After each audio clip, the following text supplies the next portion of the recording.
Olá pessoal, professor Tiago Freire para mais uma aula de patologia. Hoje vamos falar de patologias ósseas, vamos entrar então em alguns assuntos específicos envolvendo então as patologias ósseas, tá? Vamos lá começar. Vamos falar um pouco de traumas ósseos que podem ser definidos como fraturas e são um acontecimento muito frequente. Embora haja várias causas acidentais de fraturas, cerca de 40% delas, né, elas podem acontecer no próprio ambiente doméstico. Né? A gente sabe que grande parte dos traumas ósseos envolve acidentes automobilísticos, mas a gente tem uma observação que 40% dessas fraturas também podem acontecer em ambiente doméstico.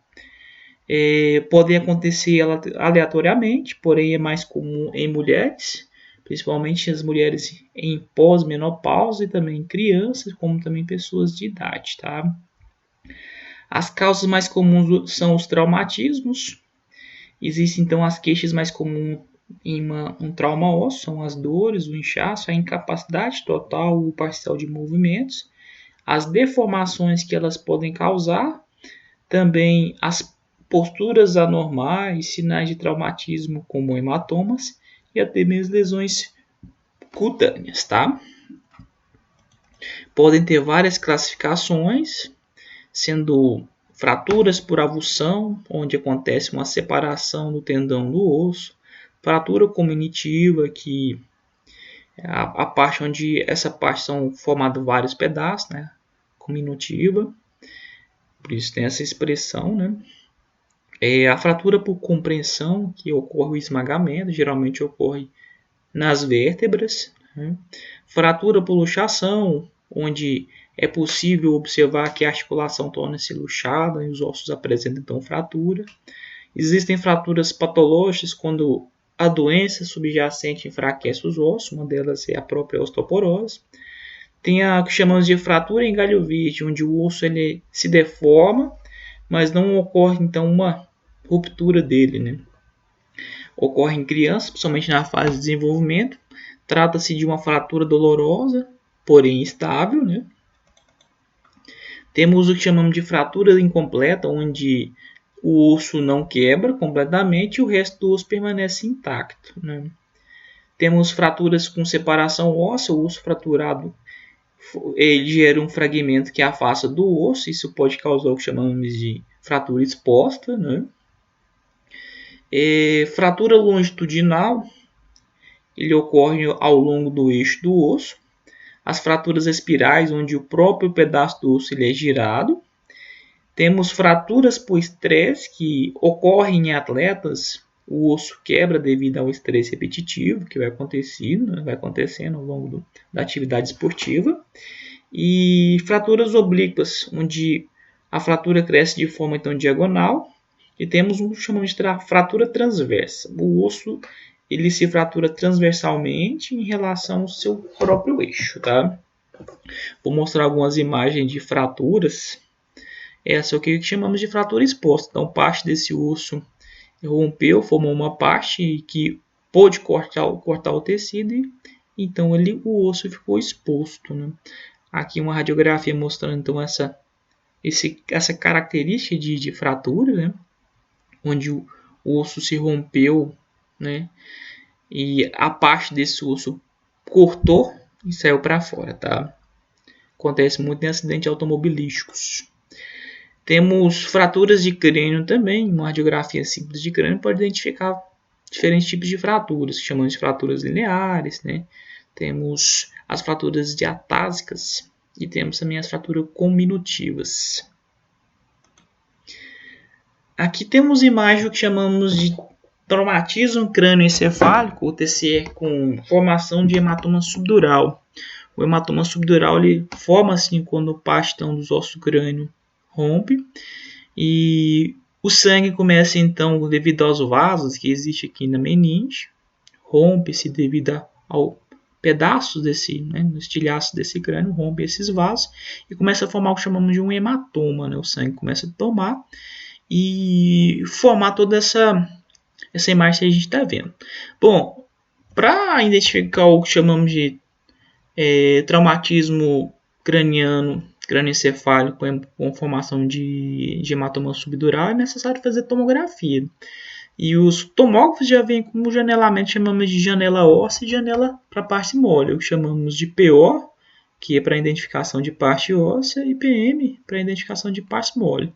Nas partes moles a gente consegue observar lá bem o hematoma, e na parte então óssea, no filtro parte óssea, a gente consegue observar os pontos onde existem então as fraturas no crânio. Tá? Temos a fratura do enforcado, né, que ela já recebeu esse nome, né, não é à toa. A gente observa que parte, então, onde a gente observou que as vértebras da cervical, né, romperam ao ponto dos pedículos dela. E essa estrutura de uma vértebra normal. E essa parte dos pedículos aqui que faz, então, a ligação do corpo com o processo espinhoso da vértebra, né? Ele pode romper devido então ao próprio enforcamento, tá? Fratura do boxeador, ela recebe esse nome porque os pugilistas geralmente eram mais acometidos, principalmente na base aqui do quinto metacarpo, porque onde a força que é aplicada no punho, né, pode forçar a base dele. Ele pode formar então essa pequena ruptura aqui, até mesmo uma mini fratura aqui, né? Uma pequena fratura conjuntiva, enfim, né? Fratura de cotovelo, que pode acontecer no colo radial ou no próprio olecrano. A gente consegue identificar fácil em radiografias, tá? Aqui, essa aqui apresentou fraturas acompanhadas de luxação, né? Na radiografia normal, aqui a gente tem uma luxação isolada, né? Onde se desprendeu a articulação. Ou a luxação acompanhada de fraturas. Ele pode soltar e ainda formar também alguns estilhaços do próprio osso. Fratura do escafoide. Essa fratura é necessário fazer então a radiografia com desvio, mão com desvio, né? Ulnar, que ela é um pouco complicada de fazer. Mas a gente observa, por exemplo, que nesse padrão de fratura do escafoide, ela ocorre devido então ao movimento natural de tentar apoiar a mão durante uma queda, a sobrecarga do corpo, esse peso pode vir na base do punho e pode então fraturar. Essa aqui é um parafuso mostrando que uma pós-redução, pós-cirúrgico, que é introduzido esse parafuso no escafoide, consegue então reduzir essa fratura. E como eu falei, que são as incidências radiográficas para poder se identificar esse tipo de fratura, né? O perfil, né? A gente consegue ver uma visão dorsal do desvio ulnar, a vista radial dela, e aqui a gente tem uma vista dorsal, tá?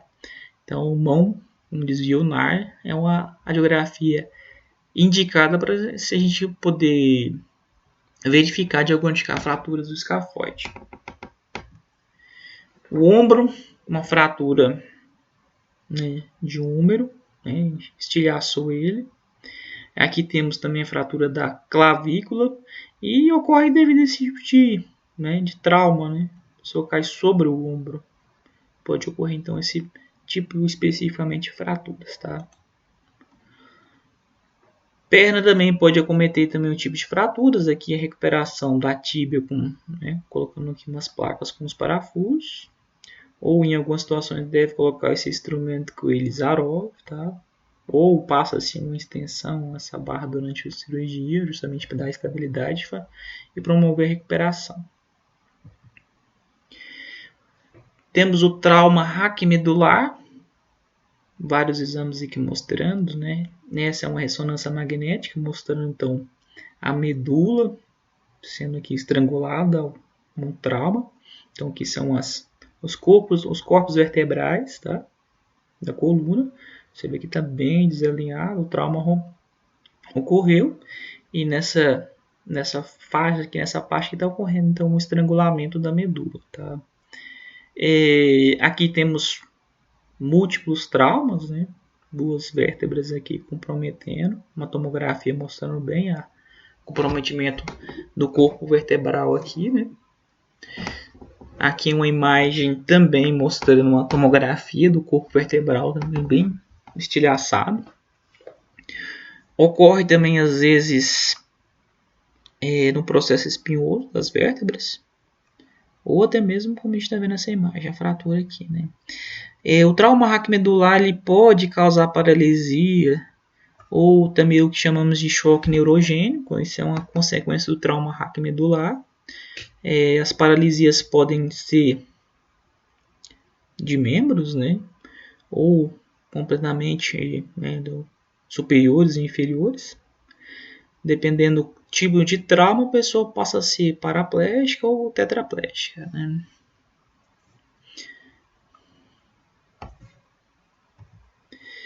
A artrodese é o procedimento cirúrgico que é feito quando ocorre algum trauma ou a necessidade de estabilizar essas vértebras no pós-trauma, né? Temos uma coluna lombar então, com vários parafusos aqui introduzidos nela. Aqui temos uma dorsal também ao longo dela, bem estendida com parafusos, né? Na coluna cervical também, vários parafusos. Ou mesmo no quadril, né? Então, padrão, então chamamos de cirurgia artrodese. Hérnia de disco, essa aqui é uma das queixas mais comuns que a gente vê. A hérnia de disco pode ter várias fases de formação, né? Nos discos intervertebrais. Ocorre em algumas situações, ela pode, então, o nervo que está passando pelo canal medular aqui ser pinçado, né? O que chamamos de pinçamento. Essa hérnia aqui, por exemplo, está pinçando o nervo. E esse aqui causa, então, uma série de complicações, né?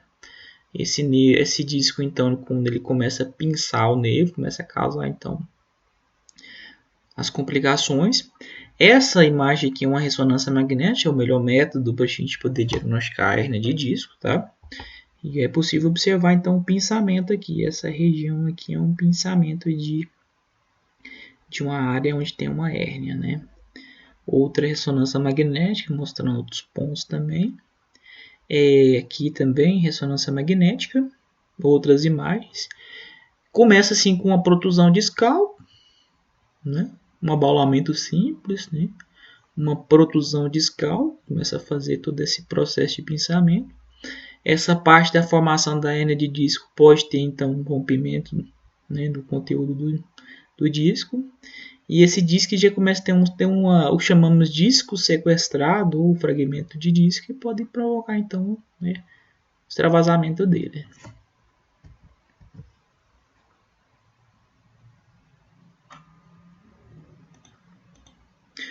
Luxação é um termo aplicado quando ocorre um deslocamento repentino ou até mesmo duradouro, que pode ser parcial ou completo de um ou mais ossos dentro de uma articulação.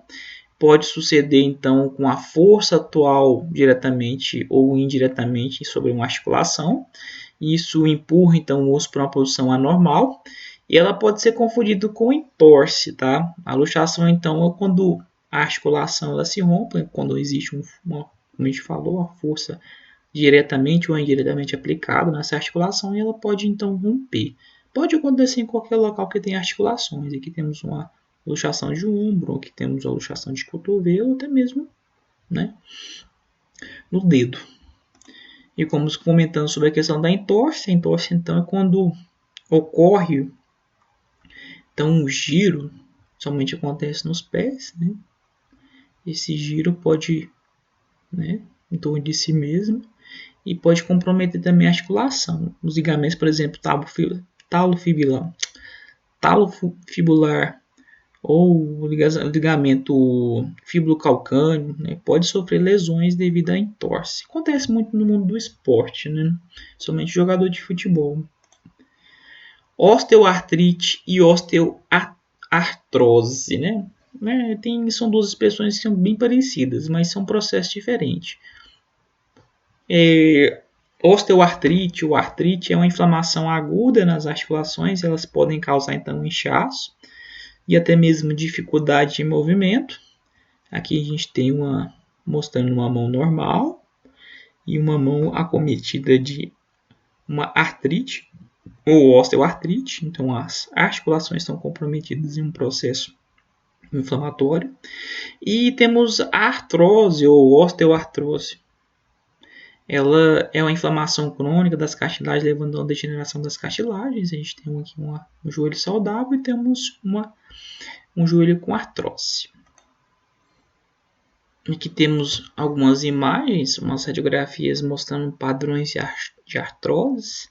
A artrose, então, ela ocorre o desgaste das articulações, é uma coluna, muito comum acontecer artrose em coluna, os discos aqui totalmente comprometidos, né, todos desgastados. Pode acontecer, então, por exemplo, no ombro, né? O bico de papagaio, que é uma expressão muito conhecida, né, na radiografia mostrando o bico de papagaio, é um processo de artrose.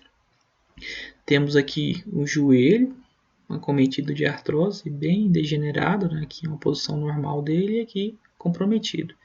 Formações também de grotesca, de calcificações e articulações de um ombro. E temos aqui uma mão, né? Aliás, as mãos, né? Bem acometidas de artrose. Olha só como está. Né?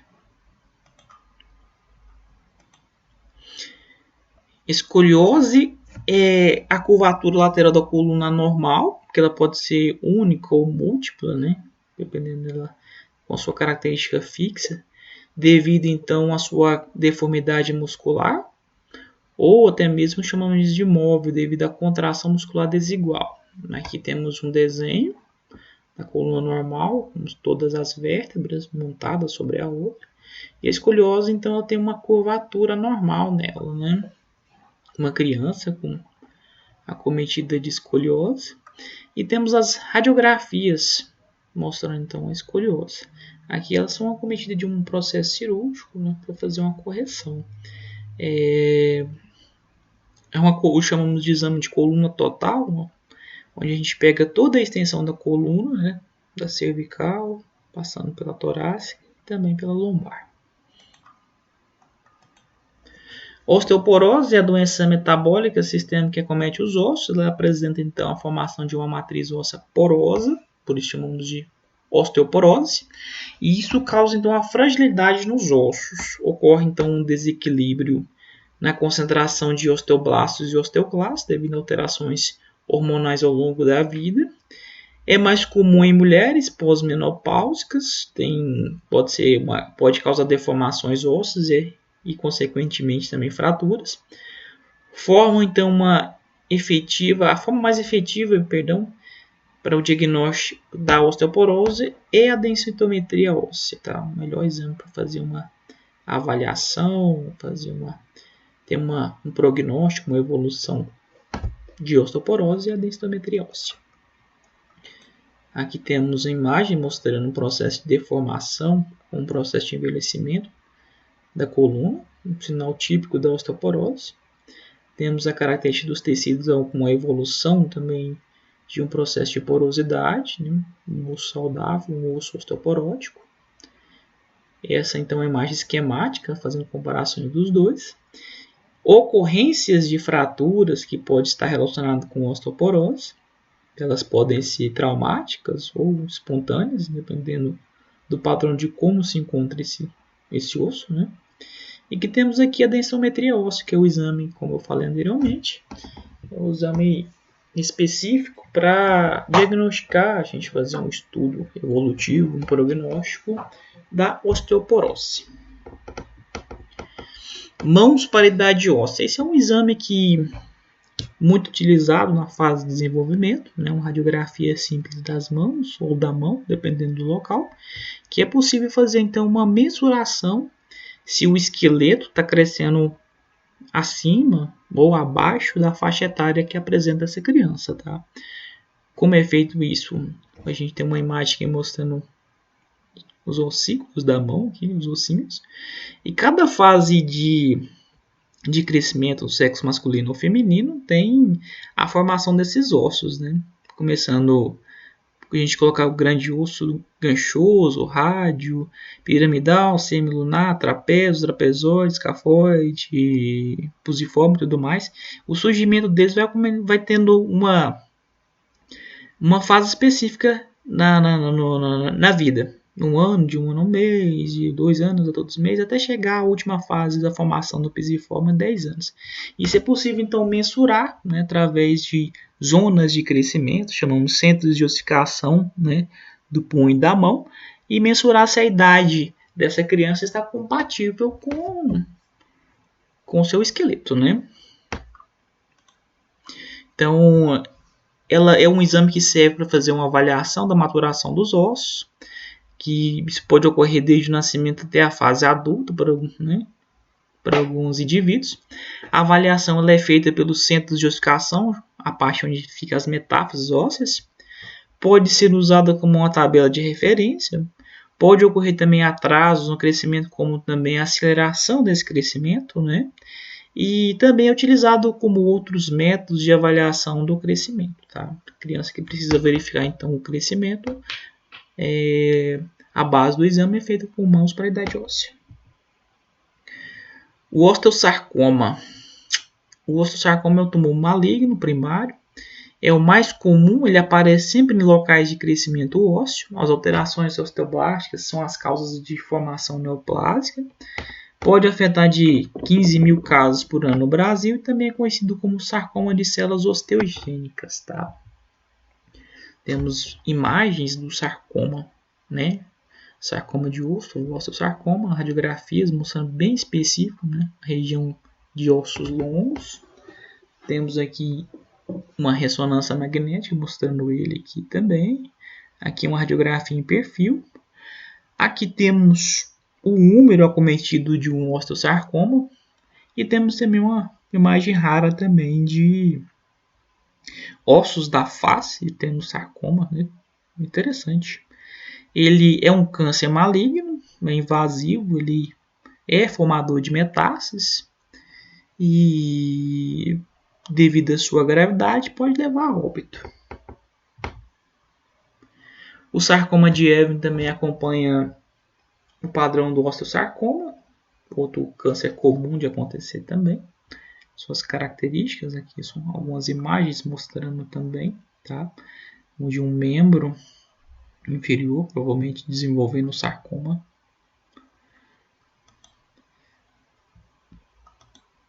A osteomielite é o processo infeccioso que acontece nos ossos. Pode ser acometido um pós-cirúrgico, ou traumatismos, ou uma via hematogênica pode levar a uma infecção, né? Um tipo de organismo, pode ser principalmente acometido por bactérias, que elas compõem os ossos. Essa radiografia mostra então uma osteomielite. Aqui ela supurativa, mostrando então a formação de pus. Aqui o processo de formação em osteomielite pós-cirúrgico, provavelmente esses pontos aqui abertos podem provocar a formação de crescimento de bactérias. E pode ter então um sequestro dos ossos, né? Vai necrosando o tecido ósseo, causando a deformação óssea que a gente observa, e também pus. Vou mencionar outros problemas ósseos, ocorre, por exemplo, em condições hereditárias, genéticas raras, né? Como acontece na acondroplasia, né? Como acontece na doença dos ossos de vidro, né? Que é a osteogênese imperfeita, formação desses ossos irregulares, e uma doença também chamada osteopetrose, onde o osso, ou doença dos ossos de mármore, onde o osso fica extremamente densificado, tá? São doenças raras, de causa da maioria das genéticas, e que, né, compromete também os ossos. Bom, pessoal, espero que tenham gostado. Ficou um videozinho um pouco grande, mas bem didático, bem simples, tá? Muito obrigado. Até a próxima.